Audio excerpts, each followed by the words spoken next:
चलो चालू करूँ छूँ मैं।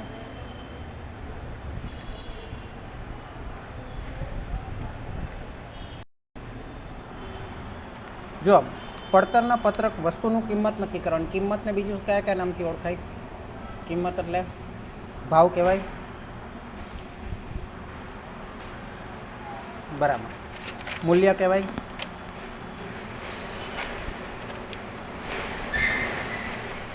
હવે કિંમત આપણે નક્કી કરીએ તો કિંમત નક્કી કરવામાં આપણે કુલ પડતર જે હોય, કુલ પડતર, પાછું કેમ આવું થઈ ગયું?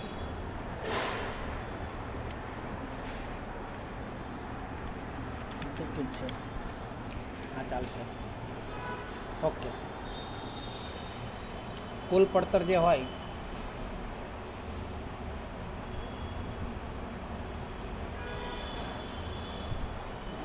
why this is not working,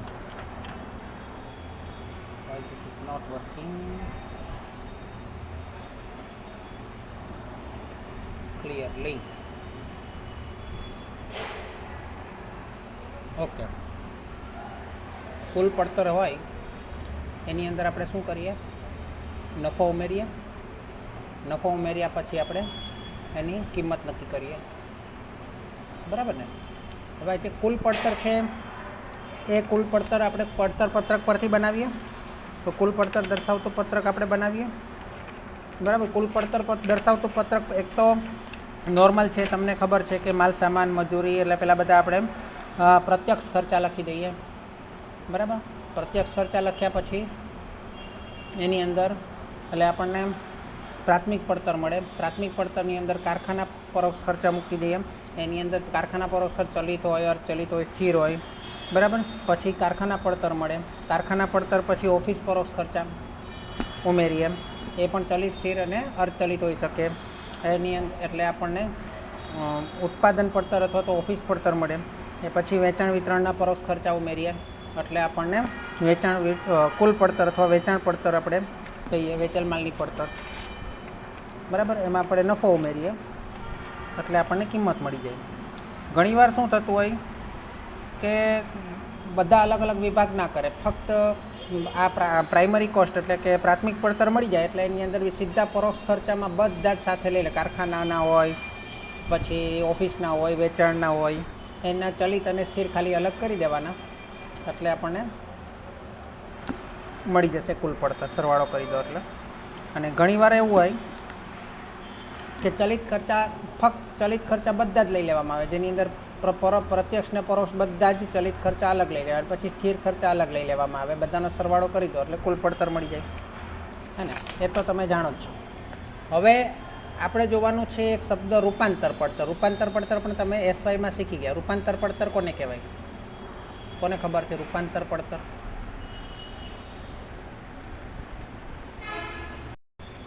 હવે કાચા માલમાંથી તૈયાર માલમાં રૂપાંતર થાય ત્યાં સુધી કયા કયા ખર્ચા લાગે? કાચા માલમાંથી તૈયાર માલ બને, રૂપાંતર થાય ત્યાં સુધીના કયા કયા ખર્ચા લાગે?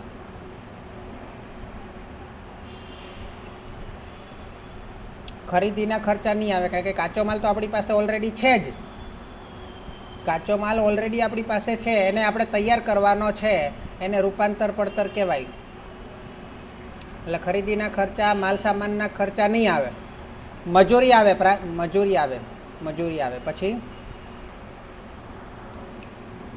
મજૂરી આવે, પછી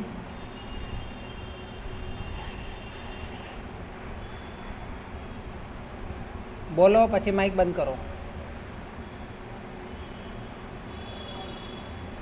પછી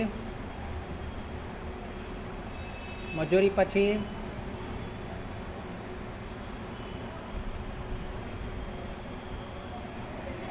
અન્ય પ્રત્યક્ષ ખર્ચા, અન્ય સીધા ખર્ચા અથવા પ્રત્યક્ષ ખર્ચા. એટલે પ્રાથમિક પડતર મળતે જો કાચો માલ બી એમાં પ્લસ કરતે તો પણ પ્રાથમિક પડતર નહીં કહીશું આને, બરાબર. અને ત્યાર પછી એની અંદર આપણે ઉમેરીશું કારખાનાના ખર્ચા. કારખાનાના સ્થિર અને ચલિત બંને લઈ લેવાના. કારખાનાના ખર્ચા સ્થિર અને ચલિત લઈ લેવાના. એટલે ઘણીવાર શું થાય, તમને કારખાના પડતર આપી દીધેલી હોય. શું આપી દીધેલું હોય? તમારે મજૂરી, અન્ય સીધા ખર્ચા અને કારખાનાના ખર્ચા સ્થિર અને ચલિત બંને લઈ લેવાના, એટલે બંને અલગ અલગ લઈ લેવાના, હે ને? એટલે તમને શું મળશે? આ માલ સામાન નથી લેવાનું, ધ્યાન આપજો, કારણ કે માલ સામાન તો તમારી પાસે છે, એને રૂપાંતર કરવાની જ પડતર તમારે નક્કી કરવાની છે. સમજ પડી? ચલો, તો રૂપાંતર પડતર અને કહીશું. ઘણીવાર તમને શું છે કે પ્રાથમિક નહીં, તમને કારખાના પડતર આપી દીધેલી હોય, અને માલ સામાન એટલે કે એને શું કહેશું, માલ સામાન આપી દીધેલો હોય, માલ સામાનના ખર્ચા, તો તમને રૂપાંતર પડતર કઈ રીતે મળે?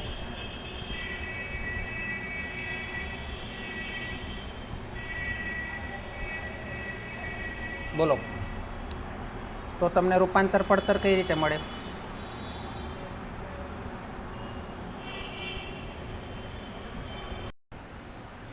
કારખાના પડતરમાં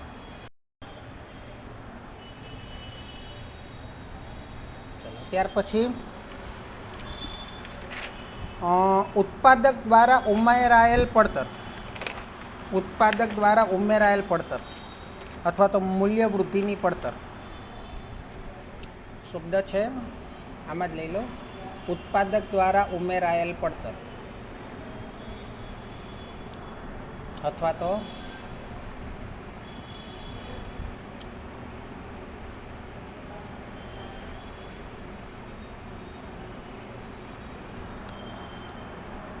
તો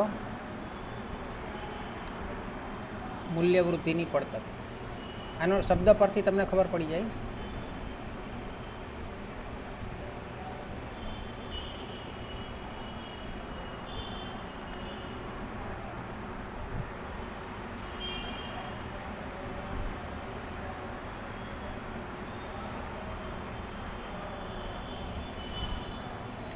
બોલો, શું કીધું? સમજ પડી આમાં? આની અંદર બધું જ આવી જાય. મજૂરી, અન્ય પ્રત્યક્ષ ખર્ચ, કારખાનાના ખર્ચ, ઓફિસના ખર્ચ, વેચાણ ને વિતરણના ખર્ચ,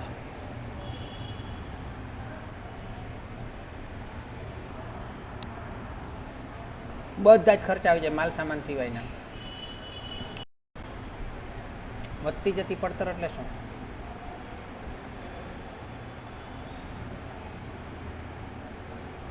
એવા કયા કયા ખર્ચા છે જે એકમો વધતા સાથે વધતા જાય?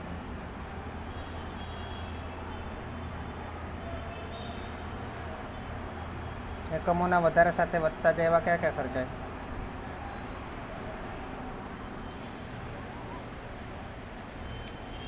નહીં, પડતર પત્રકમાં બધા જ ચલિત ખર્ચા, બધા જ માલ સામાનથી માંડીને બધા જ ખર્ચા, નહીં ચલિત ખર્ચાની વાત છે, નવા યંત્રની. એકમો વધતા હતા, એકમો જેમ જેમ આપણે વેચાણના વધતા જાય તેમ તેમ વધતા જાય, તો બધા જ ચલિત ખર્ચા, માલ સામાનથી લઈને પ્રત્યક્ષ અને પરોક્ષમાં જેટલા પણ ચલિત ખર્ચા હોય તે બધા જ ચલિત ખર્ચા લઈ લેવાના. બધા માલ સામાન બી લેવાનો એની અંદર ચલિત ખર્ચા. ખાલી બે જગ્યાએ માલ સામાન નહીં લેવાનો, એક તો મૂલ્ય વૃદ્ધિની પડતરમાં અને રૂપાંતર પડતરમાં. બરાબર છે?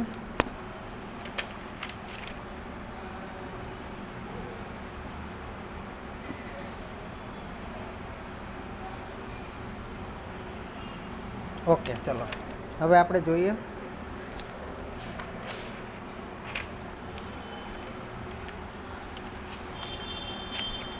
દાખલો.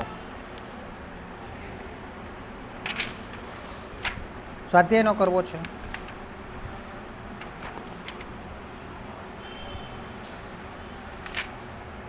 ઓકે, સ્વાધ્યાયનો.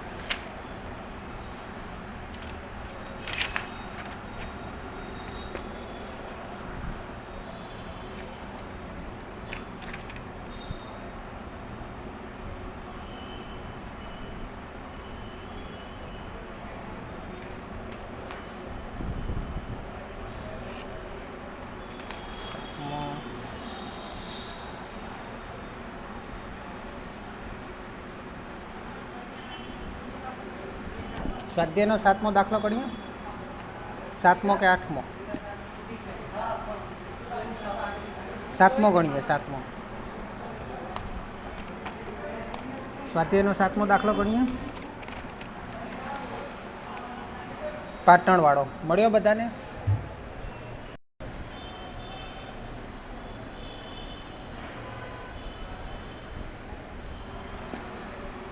શું કહે છે? 5મો, પાટણ કંપની લિમિટેડે એક પ્રકારની મોટરનો ભાગ બનાવી પૂરો પાડવા અંગે 50,000 નંગનો ઓર્ડર મળ્યો છે. અને કેટલા નંગનો ઓર્ડર મળ્યો છે? 50,000 નંગ બનાવવાના છે. કારખાનામાં આ માલ બનાવવાની ઉત્પાદન શક્તિ છે, પરંતુ જો ઓર્ડર સ્વીકારવામાં આવે તો વધારાનું સ્થિર રોકાણ 15,000 થશે. ઓર્ડર સ્વીકારશું તો સ્થિર રોકાણ એટલે કે જે આપણે યંત્ર ખરીદી છે, તમે કહેતા હતા ને તેવું સ્થિર રોકાણ કેટલું છે? 15,000. અને વેચાણ મૂલ્યના 25% જેટલી કાર્યશીલ મૂડીની જરૂરિયાત રહેશે. વેચાણનું કિંમત હોય તો કાર્યશીલ મૂડી કેટલી કીધી છે? કાર્યશીલ મૂડી વેચાણ મૂલ્યના 25%. પછી કાચો માલ 5,000 કિલો દીઠ 2.5 રૂપિયા. ચલો તો આપણે હવે પહેલાં જોઈ લઈએ કે વિગત આપેલી એ પ્રમાણે પડતરનું પત્રક બનાવશું. કામદાર કલાકો આપેલા છે, એના પરથી મજૂરી મળશે. મજૂરી દર કલાક દીઠ આપેલો છે. કારખાના પરોક્ષ ખર્ચ આપેલા છે, એ કામદાર કલાક દીઠ આપેલા છે. વેચાણ અને વિતરણ ખર્ચા 5,750 આપેલા છે. કામગીરીની અંતે જે ભંગાર વેચવામાં આવશે તેની અંદાજ કિંમત 500 આપેલી છે, એટલે એ આપણને પૈસા પાછા મળશે, હે ને? એટલે એ આપણે બાદ કરવાના. કંપની રોકેલી મૂડી પર 25% ચોખ્ખા વળતરની અપેક્ષા રાખે છે. હવે અહીંયા નફો જે શોધવાનો છે તે રોકેલી મૂડી પર શોધવાનો છે. આ અંગે પડતરનું પત્રક બનાવો અને ગ્રાહકને શું કિંમત કહેવી તે જણાવો. બરાબર છે? કોટેશન. ચલો હવે ચલો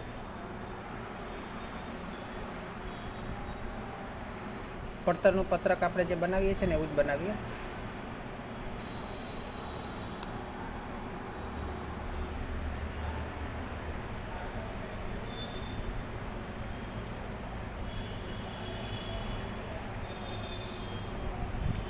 ચલો પહેલું શું છે? માલ સામાન. તો પહેલો તો માલ સામાન લઈ લઈએ.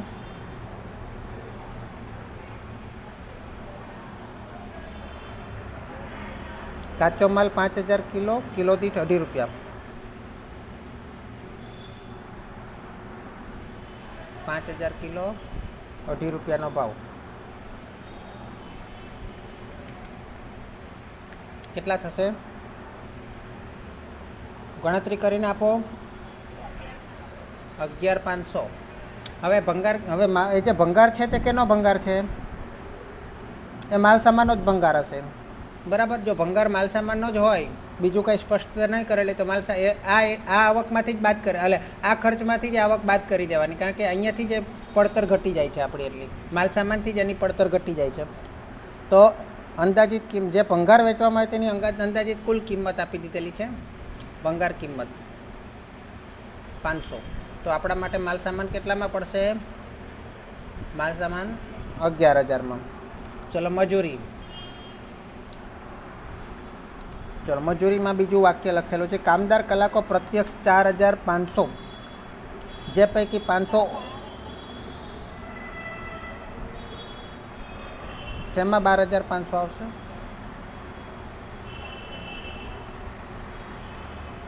અઢી નથી, 2.30 છે. હા, 4,500, જે પૈકી 500 ઓવરટાઈમ છે. જો ઓવરટાઈમમાં બમણા દરે મજૂરી ચૂકવાશે, એટલે આપણી પાસે કલાકો શું છે?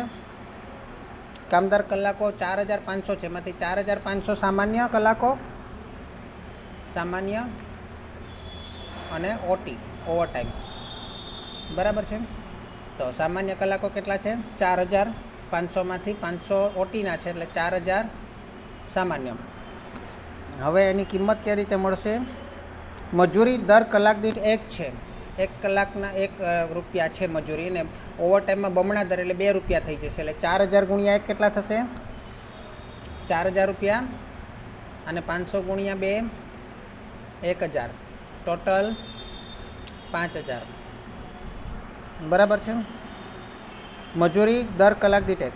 કારખાના પરોક્ષ ખર્ચા પ્રત્યક્ષ કામદાર કલાકના 1 રૂપિયો છે. એટલે અહીંયા તો આપણે બધું આવી ગયું. એટલે આનો સરવાળો કરી દઈએ એટલે પ્રાથમિક પડતર મળી જાય. પ્રાથમિક પડતર મળી ગઈ. હવે કારખાના પરોક્ષ ખર્ચા.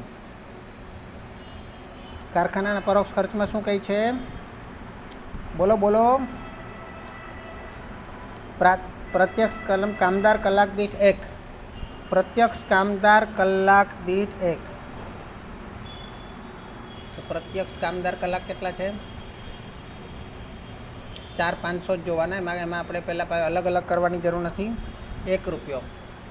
તો 4500 ગુણ્યા 1 અને ટોટલ કલાક તો આપણે આટલા જ જાય છે. એટલે કારખાનાની અંદર આ જ ગણવાના છે. બરાબર. એટલે 4500 આવશે. 16000માં 4500 પ્લસ કરો 20500. 20500 આપણે શું મળ્યું? કારખાના પડતર. ચલો, કારખાના પડતર મળી ગઈ. પછી વેચાણ અને વિતરણ ખર્ચા. ઓફિસ પડતર નથી આપ્યા.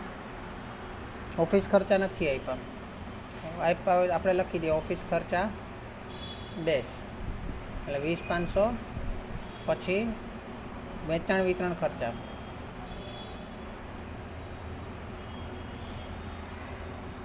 વેચાણ વિતરણ ખર્ચા 5750 બેઠા જ આપી દીધેલા છે. સરવાળો કરો.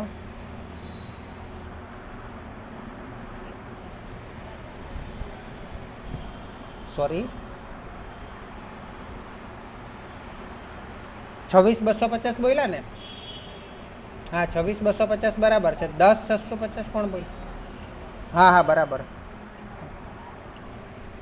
તમે કંઈક અલગ બોલેલા, કાજલ. હા, એકી સાથે 2 અવાજ આવેલા. બીજો અવાજમાં 26250 હતા. તો 26250 મળી ગયા.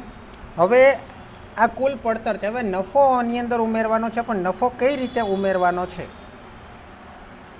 નફો કઈ રીતે ઉમેરશું? તો એની અંદર આપણને શું 2-3 વસ્તુ છે. એક તો આપણને શરૂઆતમાં આપેલું છે 25% જેટલી કાર્યશીલ મૂડીની જરૂરિયાત રહી છે. લખેલું છે. અચ્છા, બીજું આપણને નીચે શું કહેલું છે? કંપની રોકેલી મૂડી પર 25% લેખે વળતર ગણવાનું છે એને. તો આની અંદર તમારે પહેલાં કુલ વેચાણ મળશે. એ કુલ વેચાણનું સૂત્ર યાદ રાખવાનું છે. તો કુલ વેચાણનું સૂત્ર કઈ રીતે બનશે તો તમને બતાવી દઈશ, પણ પહેલાં સૂત્ર જોઈ લઈએ. તો કુલ વેચાણ બરાબર કુલ વેચાણ આપણે બાદ કરી દઈએ, કુલ પડતરમાં બાદ કરીએ એટલે નફો મળી જાય ને. ટોટલ કોસ્ટ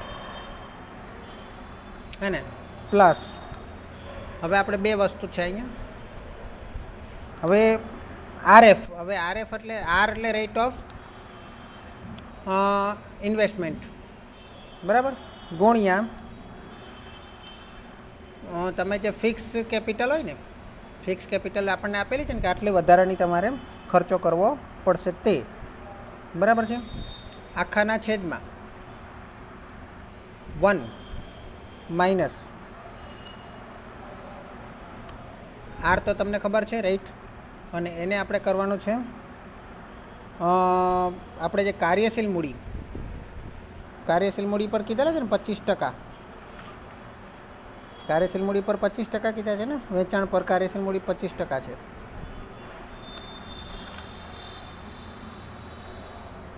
એનું પ્રમાણ છે, બરાબર છે. આ રીતનું સૂત્ર છે.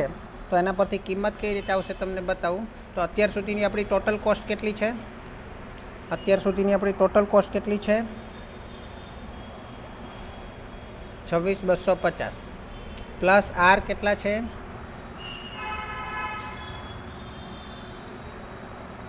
વળતરનો દર કેટલો છે? 25% ચોખ્ખા વળતરનો ગુણ્યા એફ એટલે સ્થિર મૂડી આપણે કેટલી રોકવાની છે વધારાની? એ આપણે ઉપર લખેલું હતું ને વધારાની સ્થિર મૂડી 15000 સ્થિર રોકાણ 15,000 લખેલું ને, વધારાનું આપણે 15,000નું રોકાણ કરવું પડશે. એટલે 15,000ના 25% કરવાના છે. 1 માઇનસ આર. આર કેટલા છે? 25%. ગુણ્યા ડબલ્યુ. ડબલ્યુ કેટલા છે?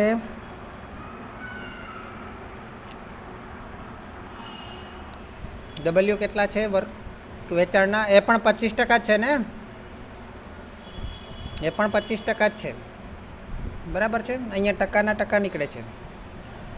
ચલો 26,250 પ્લસ 15,000ના 25% વધારાનું જે રોકાણ કરવું પડે છે તેનું વ્યાજ આપણે ગણવું પડે ને. એનું વ્યાજ આપણે 25%નું વળતરનું દર ગણવાનું છે. એટલે 3,750. બરાબર છે. હવે આ જે રકમ છે એ કેટલા ટકા છે એ જોવાની છે. અત્યારની કોસ્ટ છે વેચાણ પર કેટલા ટકા છે. આપણે વેચાણ જોઈએ છે હે ને, એના પર આપણે ઊંધું છે. તો 25%ના 25% એટલે કેટલા થાય? 25ના 25% કરો જોઈએ. અથવા નહીં સમજ પડે 6.25. હા, અથવા નહીં સમજ પડે તો એને પહેલી આ રીતે 0.25 ગુણ્યા 0.25 કરી દો. તો 26,250 પ્લસ 3,750 કેટલા આવે છે? 30,000. એ 30,000 જે છે તે તો આપણી કોસ્ટ છે વાર્ષિક, હે ને, કારણ કે પેલું વ્યાજ ગણેલું છે. 25% એ વળતરનો દર ગણેલો છે. તો 25%ના 25% એટલે કેટલા થયા? 1 માઇનસ 0.0600. પોઈન્ટમાં ગણવાનું ને, એટલે 0.0625 આવે ને. પહેલાં બી ટકામાં છે એટલે એ બી પોઈન્ટમાં જશે, આ બી ટકામાં છે એટલે આ બી પોઈન્ટમાં. એટલે એકમાંથી આ જે આપણને વળતર પેલું કાર્યશીલ જે ખરું એનું પ્રમાણ આપણે બાદ કરી દેવાનું. એટલે 30,000. હવે આના બાદ બાકી કરો જોઈએ. 0.9375 અથવા તો 93.75. એટલે કે 30,000 જે છે આ 0.9375 છે ને એ જ તમારો નફાની રકમ આવશે. અરે એ તો તમારી પડતરની રકમ થાય. એટલે 93.75% એમ પણ કરી શકો તમે.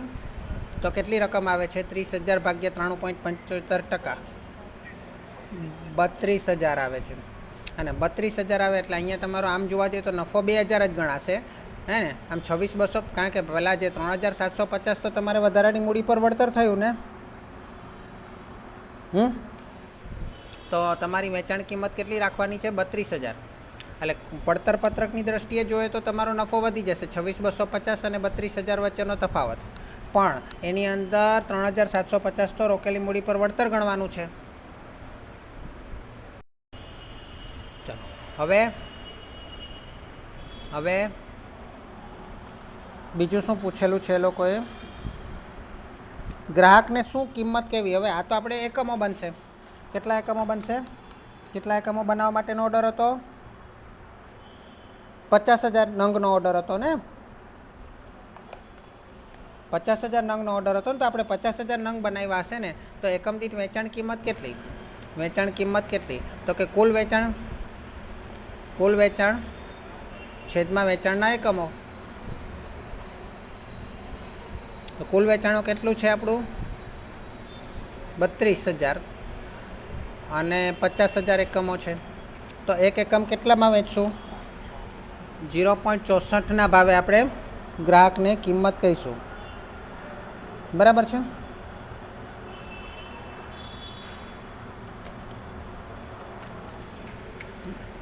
ચલો, ક્લિયર?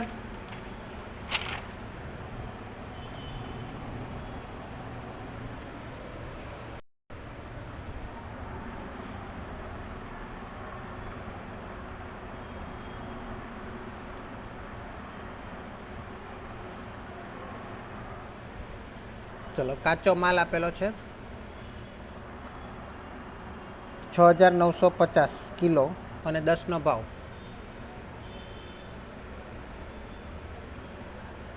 કેટલા થશે?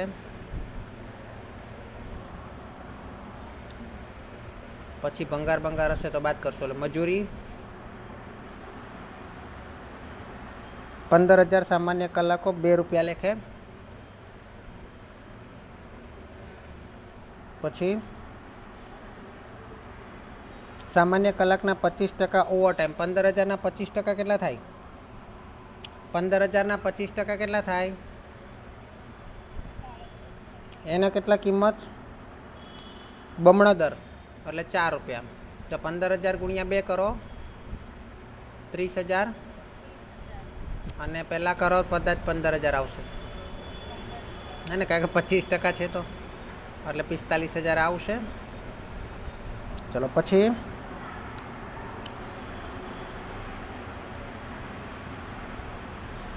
કારખાના પરોક્ષ ખર્ચ. સીધી મજૂરીના 80%. સીધી મજૂરીના 80%. 45,000ના 80% કરશો. પહેલાંમાં કલાક દીઠ આપેલું હતું.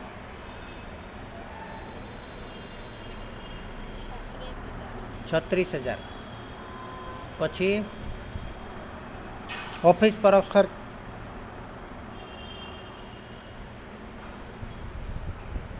આની અંદર તો આપણને જે કારખાના મજૂરીનો જે ટોટલ દર છે ને, દર નહીં પણ મજૂરીની જે ટોટલ રકમ છે ને એના 80% કરેલા છે.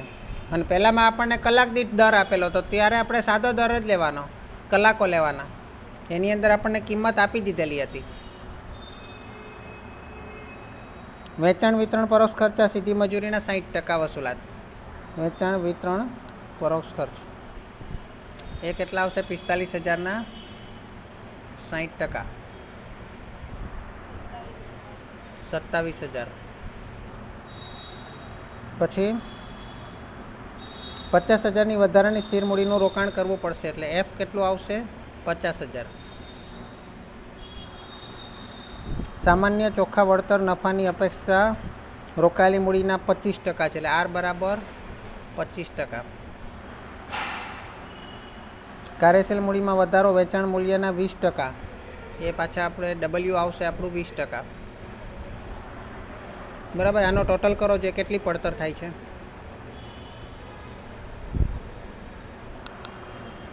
ટોટલ કરો જે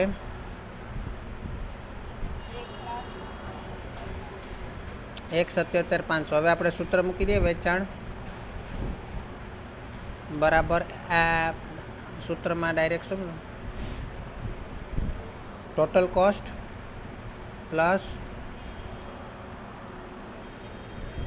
R F upon 1 minus R W. ચલો total cost 1,77,500 plus rate 25%, F 50,000ના 25%, પછી 1 માઇનસ આપણે આને આ રીતે લખીએ 0.25 ગુણ્યા 0.20. ચાલો કરો જો ગણતરી. 1,77,500 ટોટલ ગણતરી 190 છેદમાં 1 માઇનસ 25 દુ 50 0.05 એટલે 95. 1,90,000 ભાગ્યા 0.95 અથવા તો 95% કેટલા આવશે? 2 લાખ. 2 લાખ રૂપિયા. હવે આપણે નફો તો ઠીક છે પણ આપણે આની અંદર નફો બી આવી જશે, બધું વળતર આવી જશે. એકમ દીઠ વેચાણ કિંમત શોધી હોય તો 2 લાખ ભાગ્યા કેટલા એકમોનો ઓર્ડર છે? 25,000. તો એક એકમની વેચાણ કિંમત કેટલી થશે? 8 રૂપિયા.